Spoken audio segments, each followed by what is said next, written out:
Hello friend, टीचमेट में आपका स्वागत है। बीपीएससी प्रधान शिक्षक परीक्षा हेतु विज्ञान पर आधारित यह हमारा 5वां प्रैक्टिस सेट है, जिसमें हम कुछ क्वेश्चंस फैक्चुअल बेस्ड करेंगे और कुछ क्वेश्चन टीचिंग पेडागोजी से रिलेटेड करेंगे और इसमें लगभग 30 क्वेश्चंस होंगे। तो चलिए शुरू करते हैं आज का हम अपना प्रैक्टिस सेट। आपको पता ही होगा कि नए सिलेबस में साइंस का जो वेटेज है वो 15 मार्क्स का कर दिया गया है, यानी साइंस से 15 नंबर के क्वेश्चन आएंगे। इसलिए साइंस हमारा काफ़ी इम्पोर्टेंट हो जाता है और यह 8वीं कक्षा के प्रश्नों पर ही आधारित होगा। इसलिए हम लोग कोशिश करते हैं कि जो भी प्रश्न पूछे जाएं वह 8th स्टैंडर्ड तक का ही हो। आज का हमारा पहला प्रश्न है, निम्नलिखित में से कौन सा रबी फसल का युग्म है। आप जानते हैं कि प्रायः हमारे देश में 3 तरह की फसलें उगाई जाती है, खरीफ, रबी और जायद। तो इसमें आप जानते हैं कि जो धान होता है वो खरीफ फसल है और रबी जो होता है वो गेहूं होता है। तो इस तरह से धान वाला जो भी ऑप्शन है वो तो पहले ही गलत हो जाएगा क्योंकि वो खरीफ है। अब हमारा बच रहा है गेहूं, सरसों और मटर, मक्का। तो यहाँ गेहूं और सरसों जो है वो रबी फसल का युग्म है। चलिए अब अगले प्रश्न को देखते हैं। नीचे दिए कथनों को पढ़िए और सही विकल्प का चयन कीजिए। पहला है अभिकथन, पीने के पानी को उबालकर पीना हेपेटाइटिस ए के विरुद्ध एक प्रभावशाली बचाव का उपाय है। और कारण है, हेपेटाइटिस ए एक बैक्टीरिया जनित रोग है जो मुख्य रूप से जल द्वारा संचरित होता है। तो देखिए यहाँ पर पहला जो कथन है वो सही है, क्योंकि हेपेटाइटिस ए जो है वो पानी और दूषित भोजन के द्वारा फैलता है। तो अगर पीने के पानी को हम उबाल करके पिएंगे तो इससे यह हेपेटाइटिस ए से बचाव में काफ़ी हमारा सहायता होगा। लेकिन जो दूसरा हमारा उसका कारण है कि हेपेटाइटिस ए एक बैक्टीरिया जनित रोग है जो मुख्य रूप से जल द्वारा संचरित होता है, ये गलत है, क्योंकि हेपेटाइटिस ए यह वायरस द्वारा यानी कि विषाणु द्वारा फैलता है। तो दूसरा हमारा कथन यहाँ गलत हो जाता है। तो अतः सी ऑप्शन ए सही है किंतु आर गलत है, ये हमारा सही होगा। अब अगला प्रश्न है, एक तत्व एक्स ऑक्सीजन के साथ अभिक्रिया करके एक ऑक्साइड बनाता है जिसका विलयन नीले लिटमस को लाल कर देता है। यह एक्स क्या हो सकता है। यानी आपको यह समझना है कि कौन सा ऑक्साइड नीले लिटमस पत्र को लाल कर देगा, यानी कौन सा ऐसा ऑक्साइड होता है जो एसिडिक नेचर का, अम्लीय गुण का होता है। तो आप जानते हैं कि जो हमारा सोडियम ऑक्साइड होता है वो अम्लीय प्रवृत्ति का होता है, इसलिए हमारा पहला ऑप्शन सही हो जाएगा।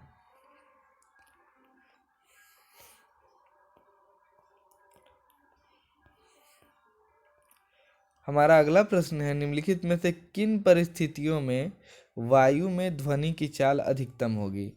आप जानते हैं कि ध्वनि की चाल सबसे कम वायु में, उसके बाद द्रव में और सबसे अधिक ठोस में होती है। तो अगर वायु में कणों की मात्रा जितनी सघन होगी उतना ज़्यादा उसकी चाल भी अधिक होगी। अतः आर्द्र वायु में शुष्क वायु की अपेक्षा ध्वनि की चाल अधिकतम होगी। अब हमें देखना है, तो पहला 2 ऑप्शन तो हमारा ये ए और सी तो गलत हो जाएगा कि शुष्क वायु में। अब देखना है कि वो 0 डिग्री पर अधिक होगी या 40 डिग्री पे। तो 40 डिग्री पे वायु जो है ज़्यादा गतिमान होगी, अतः उसकी चाल भी अधिकतम होगी। तो डी ऑप्शन हमारा यहाँ सही हो जाएगा। अगला प्रश्न है, निम्नलिखित में से कौन सा समूह वस्तु का सदैव आभासी प्रतिबिंब बनाता है। तो यहाँ एक चीज़ समझना है कि वास्तविक प्रतिबिंब और आभासी प्रतिबिंब क्या होता है। तो आप देखिए, अगर कोई दो, ऐसे आप समझिए कि अगर कोई 2 किरणें हैं, अगर वो वास्तविक रूप से किसी पॉइंट पर मिलती हैं तो वास्तविक प्रतिबिंब बनता है। किंतु अगर यह वास्तविक रूप से न मिले, जैसे आप यहाँ देखें, ये टकराने के बाद मान लीजिए कोई किरण आई और इस तरह से लौट गई,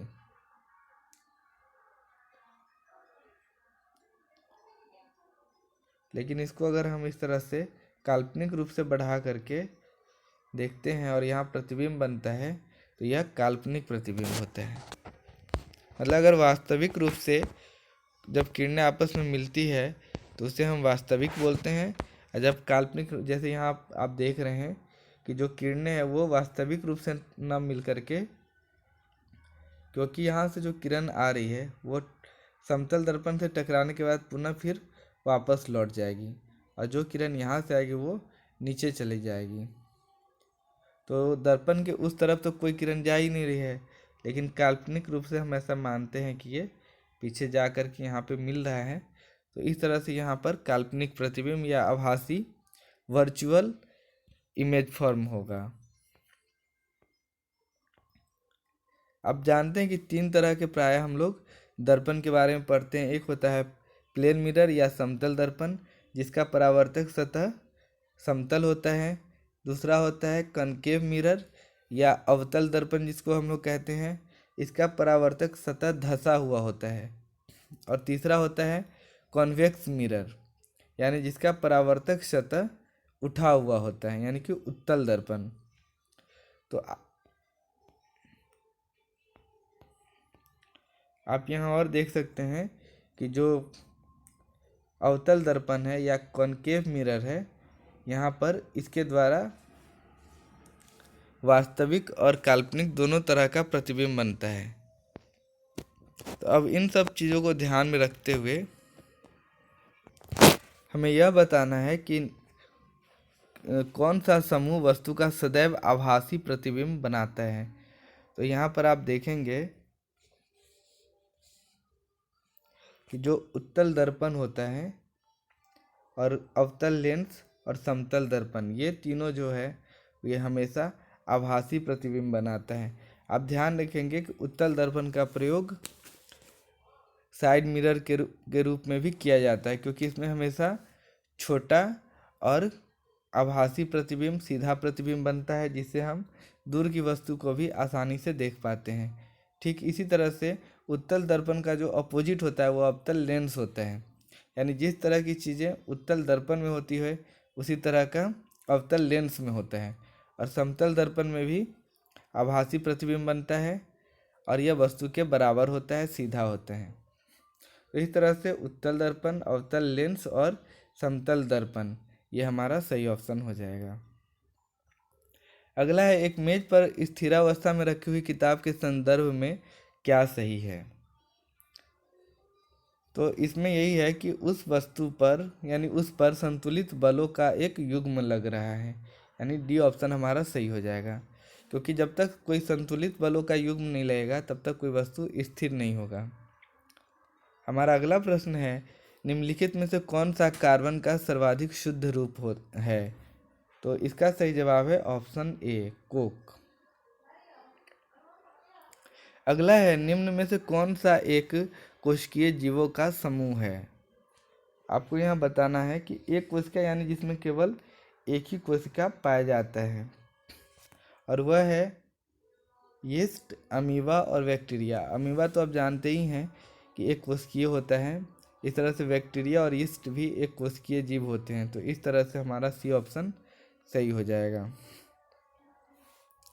अगला प्रश्न है एक परिवार ने कार द्वारा दिल्ली से जयपुर तक यात्रा की। यात्रा के आरंभ में पथमापी पर पाठ्यांक 4157 किलोमीटर था और यात्रा के अंत में 4436 किलोमीटर था। यदि वह यात्रा पूरी करने में उन्हें 5 घंटे 10 मिनट लगे तो उनकी औसत चाल क्या थी। यहाँ तय की गई कुल दूरी आप देखेंगे, यानी 4436 से अगर आप 4157 को घटाएंगे तो आपको 279 किलोमीटर प्राप्त होगा। और यहाँ समय जो है वो 5 घंटे 10 मिनट है, यानी कि 5.16 आवर लग रहा है। तो इस तरह से यहाँ लगभग दोनों को आप भाग करेंगे तो औसत चाल जो है वो लगभग 54 किलोमीटर प्रति घंटा आएगा। तो इस तरह से आप निकाल सकते हैं दूरी बटा समय बराबर चाल होता है। आप जानते हैं कि चाल का फॉर्मूला क्या होता है? औसत चाल बराबर होता है औसत दूरी बट्टा औसत समय, यानी दूरी आप यहाँ दोनों के बीच का निकाल लें और समय से उसमें भाग कर दें। अगला है, निम्नलिखित में से किन परिघटना का कारक पृथ्वी के अपने अक्ष पर घूर्णन को कहा जा सकता है? पहला है पवन की दिशा का सटीक उत्तर दक्षिण दिशा से विचलन, दूसरा है दिन व रात का बनना, सी है ऋतुओं का बनना, या डी ग्रहण लगना। आप जानते हैं कि ऋतुओं का बनना और ग्रहण लगना ये दोनों घूर्णन गति के कारण नहीं होते हैं, बल्कि जो पृथ्वी परिभ्रमण करती है सूर्य के चारों ओर उसके कारण होता है। तो ये हमारा ऑप्शन ए सही हो जाएगा, यानी कि ऑप्शन ए और बी यहाँ पर सही हो जाएंगे। अगला प्रश्न है, एक गुलाब सूर्य के प्रकाश में लाल दिखता है, हरे प्रकाश में यही गुलाब किस रंग का दिखेगा? तो चलिए इसको हम पहले ऐसे समझते हैं कि कोई भी चीज़ हमें उस रंग की दिखाई देती है जिस रंग को वो हमें परावर्तित करती है। जैसे यहाँ आप देख रहे हैं कि एक लाल सेब है, इसका अर्थ यह है कि जो जब सूर्य से कोई प्रकाश आता है या किसी भी चीज़ से कोई श्वेत प्रकाश आता है तो उसमें 7 रंग होते हैं, और जो कोई वस्तु जिस रंग का है वो उस रंग को परावर्तित कर देता है। तो अगर कोई, अब हम प्रश्न पे आते हैं, अगर कोई गुलाब का फूल लाल है, अगर उसको हम हरे प्रकाश में देखेंगे तो हरे प्रकाश को तो वो परावर्तित ही नहीं कर पाएगा, इसका मतलब है कि वो काला दिखाई देगा, यानी कोई रंग का वो नहीं दिखेगा जिसके कारण वो हमें काला प्रतीत होगा। अगला प्रश्न है, यदि पानी में नमक मिला दिया जाए तो पानी के क्वथनांक और हिम बिंदु पर क्रमशः क्या असर पड़ेगा? तो इसका सही जवाब है कि क्वथनांक बढ़ जाएगा किंतु हिम बिंदु घट जाएगा। अगला प्रश्न है, पक्षियों में निम्नलिखित में से कौन सा अंग नहीं पाया जाता है? तो पक्षियों में मूत्राशय नहीं पाया जाता है, इसके अलावा आंत, यकृत और वृक्क पाए जाते हैं। हमारा अगला प्रश्न है, अधिकांश पौधे मिट्टी से नाइट्रोजन निम्नलिखित रूप में प्राप्त करते हैं, और उसका सही जवाब है नाइट्रेट्स के रूप में जो है वो प्राप्त करते हैं। पौधे मुक्त नाइट्रोजन तो प्राप्त कर ही नहीं सकते हैं, यानी कि वो डायरेक्ट वायुमंडल से नाइट्रोजन को ग्रहण नहीं कर सकते हैं, इसीलिए वो जो बहुत सारे बैक्टीरिया हैं उस पर निर्भर करते हैं, राइजोबियम वगैरह। इसी तरह से अमोनिया को भी वो नहीं करते, जबकि वो नाइट्रेट्स के रूप में उसको प्राप्त करते हैं।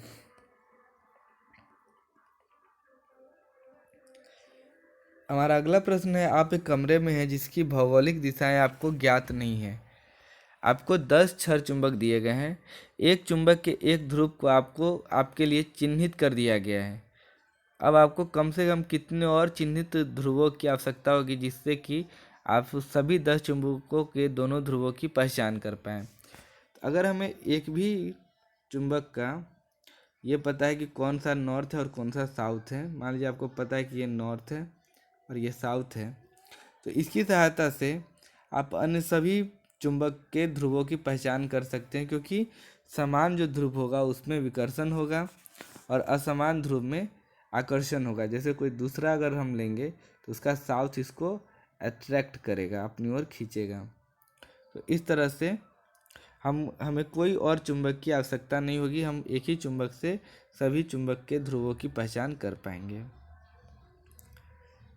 हमारा अगला प्रश्न है, कॉलम ए में दिए गए अम्लों का कॉलम 2 में दिए गए उन खाद्य पदार्थों से मिलान करिए जिनमें वो पाए जाते हैं। अब जैसे आप सबसे आसान है, आप जानते हैं कि लैक्टिक अम्ल जो होता है वो दही में पाया जाता है, और जो साइट्रिक अम्ल है वो नींबू में पाया जाता है, क्योंकि नींबू को हम लोग साइट्रस फ्रूट बोलते हैं। यानी कि ये तो 2 की तो आप पहचान कर ही चुके हैं, जैसे यहाँ लैक्टिक दही और साइट्रिक नींबू। साथ ही साथ जो एसिटिक अम्ल होता है वो सिरका में पाया जाता है, और जो एस्कॉर्बिक अम्ल होता है वो पालक में पाया जाता है। तो इस तरह से हमारा जो सही जवाब हो जाएगा वो ऑप्शन डी हो जाएगा।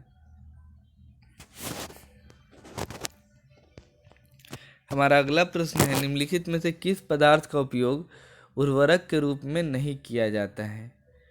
तो यहाँ पर है ऑप्शन है ammonium sulphate, potassium nitrate, calcium super phosphate और कैल्शियम कार्बोनेट। तो यहाँ पर कैल्शियम कार्बोनेट जो है यानी चूना पत्थर का प्रयोग खाद के रूप में नहीं किया जा उर्वरक के रूप में प्रयोग नहीं किया जाते हैं। हमारा अगला प्रश्न है, भारत में निम्नलिखित राज्यों में से किसके चक्रवात से प्रभावित होने की संभावना सबसे अधिक है? और इसका सही जवाब है आंध्र प्रदेश। आप जानते हैं कि आंध्र प्रदेश हिंद महासागर से नज़दीक है, तो वहाँ पर चक्रवात से प्रभावित होने की अधिक संभावना है। अगला प्रश्न है, निम्नलिखित में से जीवों का कौन सा युग्म बर्डिंग या मुकुलन द्वारा प्रजनन करता है? तो आप पहले ये समझ ले कि बर्डिंग या मुकुलन क्या होता है।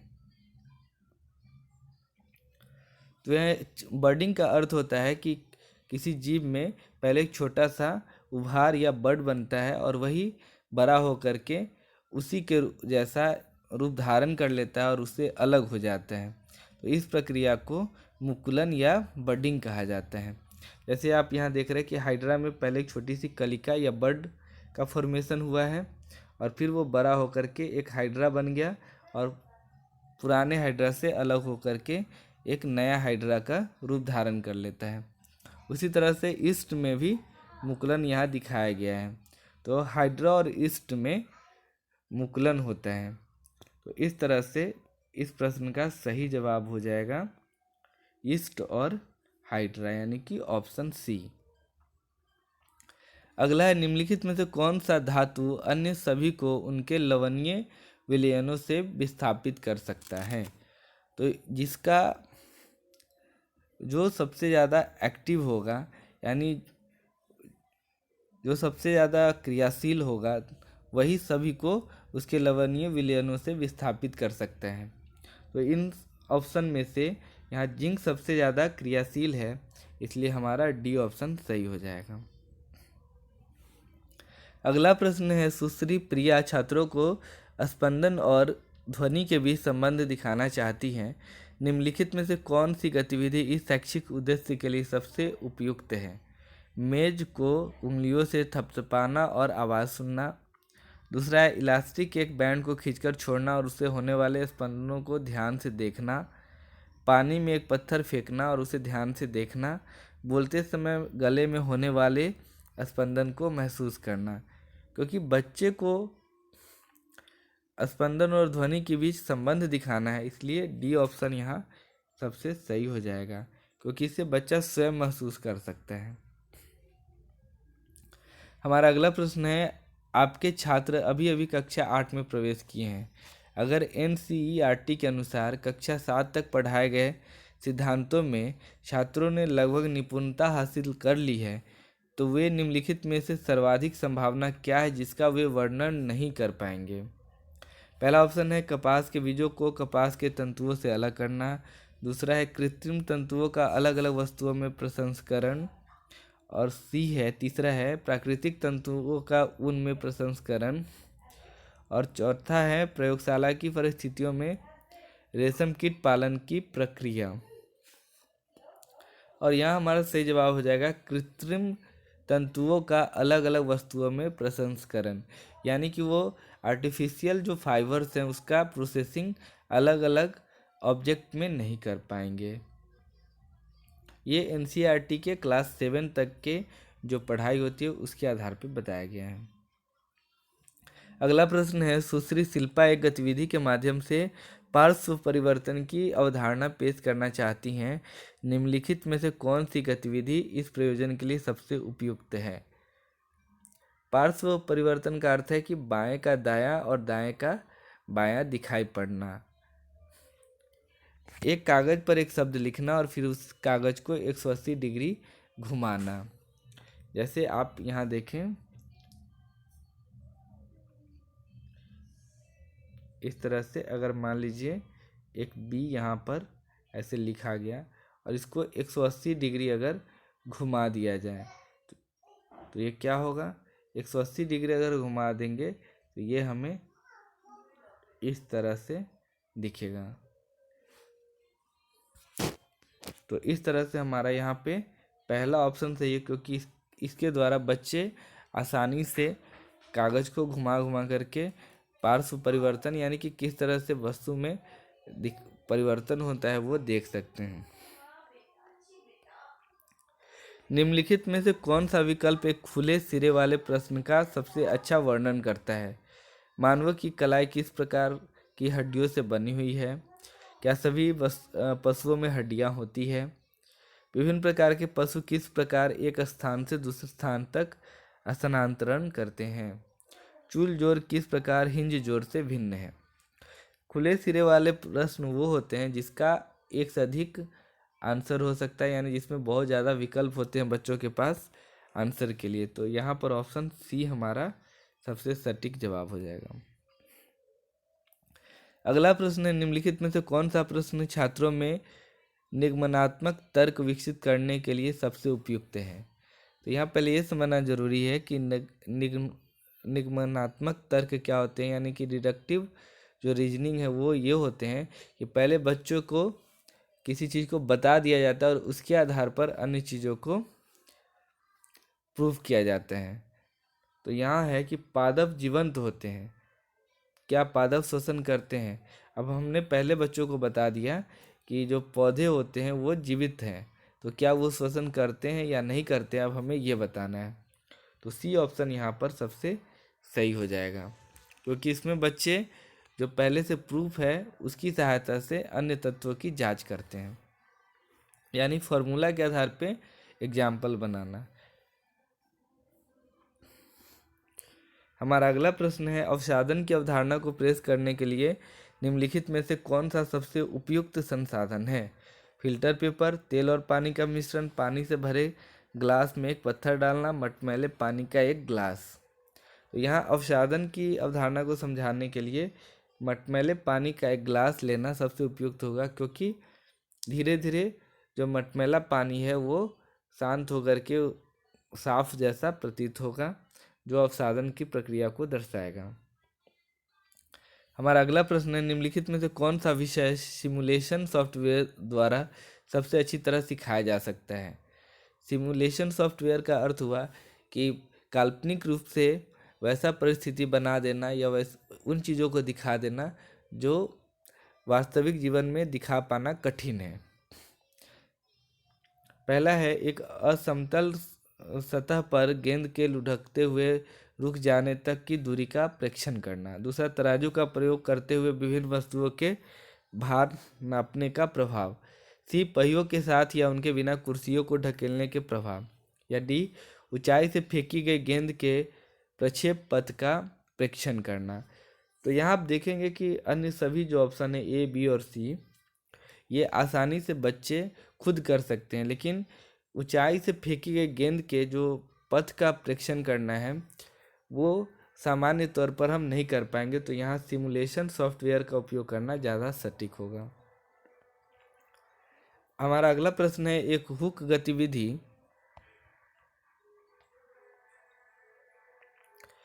वह होती है जो छात्रों के वर्तमान ज्ञान का उपयोग करती है और रुचि पैदा करती है।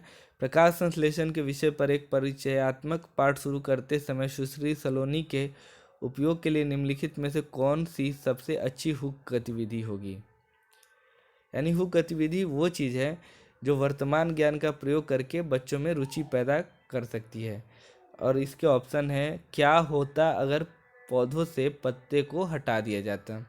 हमें ध्यान देना है, यहाँ प्रकाश संश्लेषण के बारे में अभी परिचयात्मक पाठ शुरू करना है, यानी कि अभी उसकी पढ़ाई आगे नहीं हुई है, अभी फर्स्ट बार ही बात हो रही है।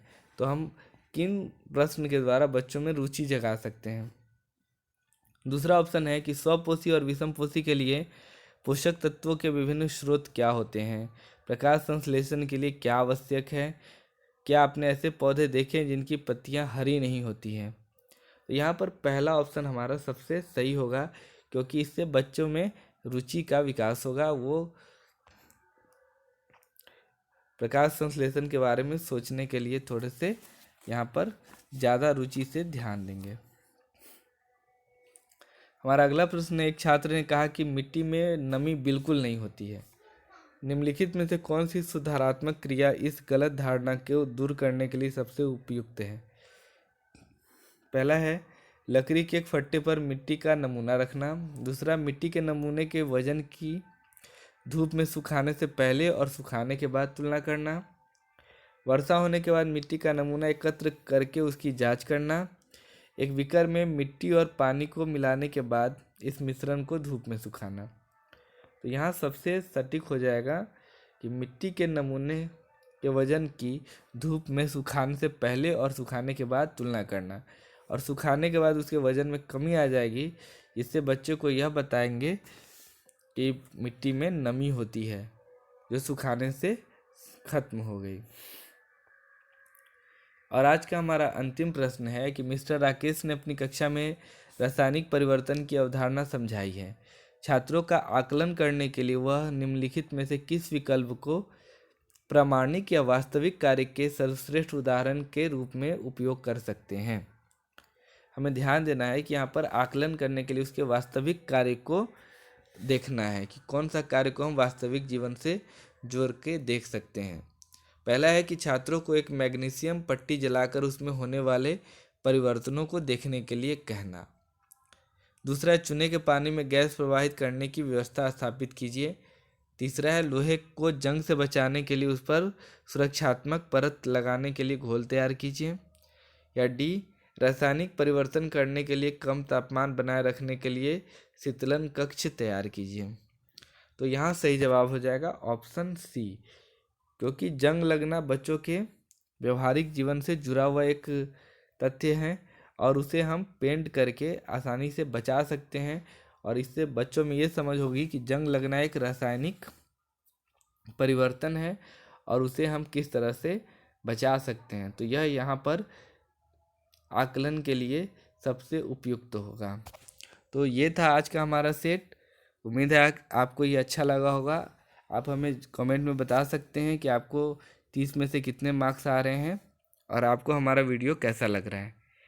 वीडियो को देखने के लिए बहुत बहुत धन्यवाद। Thank you.